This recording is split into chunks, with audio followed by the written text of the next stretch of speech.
tricep extension. So we're down in our plank. Okay. Here, the cue is keep your core drawn in. You're going to grab that dumbbell and you're going to pull that tricep back. Okay? And you can even give a little twist of that wrist out, and it will give you a little more activation of that tricep. Then, as if your triceps aren't burned enough, we've got a tricep dip with the rings. There are a few ways that you can do this. Now, I don't even know if I can do it this way. Okay? You can go with your legs out. So you're going to go down, trying to keep those elbows in nice and tight.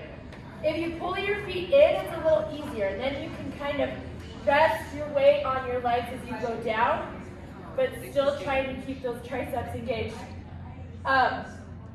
Or you can kind of have your feet behind you and the weight on those toes, and then you can go down. So there's a few different ways to do those. Find the one that gives you the most activation, but also allows you the most range of motion.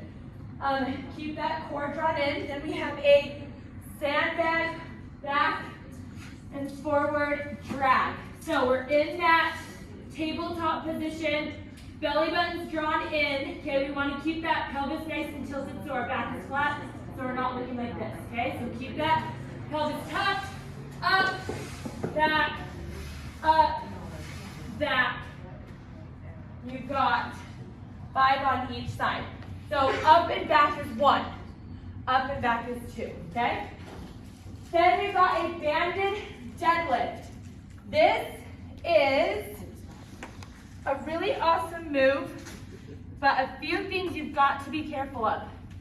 Okay? You want some tension on the band, but you don't want so much that it's pulling you back as you go through the move. So get that band on. It's going to go right in that hinge spot where your hips are going to hinge back. Grab that bar. Okay, walk out till you feel a little bit of that tension. That bar is going to stay close to your shins. Okay, and you're going to deadlift. And then as you fully extend and squeeze those glutes, you're pushing against that band to get a little more glute activation.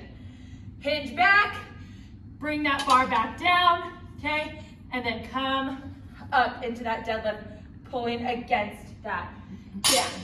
The heavier bands are a little harder, so just take a second before you start to find the right amount of tension, okay?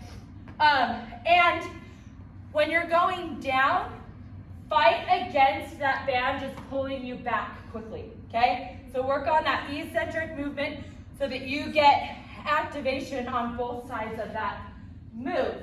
Then we've got an iso dumbbell quad hold, which we all know and love. So we're here, grab that dumbbell with your feet, okay? Depending on how far onto the box or off of the box you are is how hard it's going to be, okay?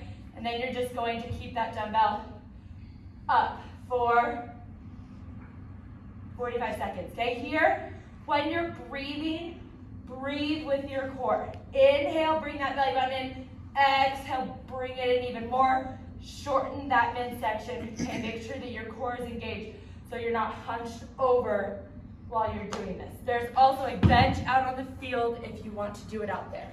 We prefer you to do it out there. We prefer you do it out there. So it's not so packed in here. Yeah, on that bench.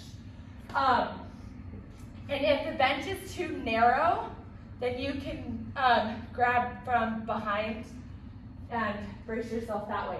Then we've got a firecracker curl with a plate. This might be too light. Let's see if I can even do this with a light one, okay? And I hate things in here. Okay, so we're gonna stay kind of in this squat position with our firecracker. We're not actually gonna stand up at all. We're gonna go from here, we're gonna go all the way back, take that plate overhead, and then when you get to here, you're just gonna curl that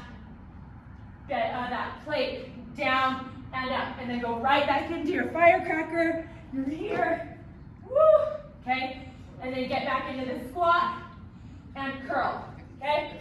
Firecracker, again, is an inhale on the way back and an exhale on the way up so that you can get even more of that like crunch kind of mechanics so that your core is helping to pull you forward and it's not just the momentum of the plate in your back. So you got 8 to 10 of those. Then you've got a weighted bar iso hold. So you're gonna start at the blue line, grab that weighted bar, we've got it in that curl iso hold, walk down to the white line, 10 curls, okay? Turn around, walk back to the blue line, 10 more curls. When you're walking, it's going to be really tempting that as that bar gets heavier to bend your back more and more, okay? Do not do that. Think of bringing that belly button in, tilting that pelvis, and walking heel to toe so that you get some glute and hamstring activation, and it will help keep you more stable and upright rather than arching. Now we've got a supine lying bilateral kettlebell press. So act like there's 2 kettlebells here. So we're gonna have 2 kettlebells.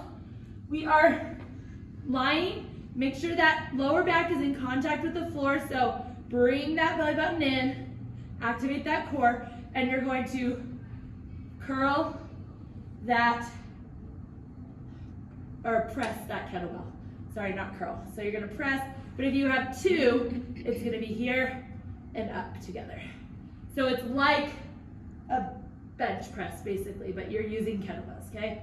So you're here, you're gonna get lots of activation through that anterior delt into that upper pectoral major.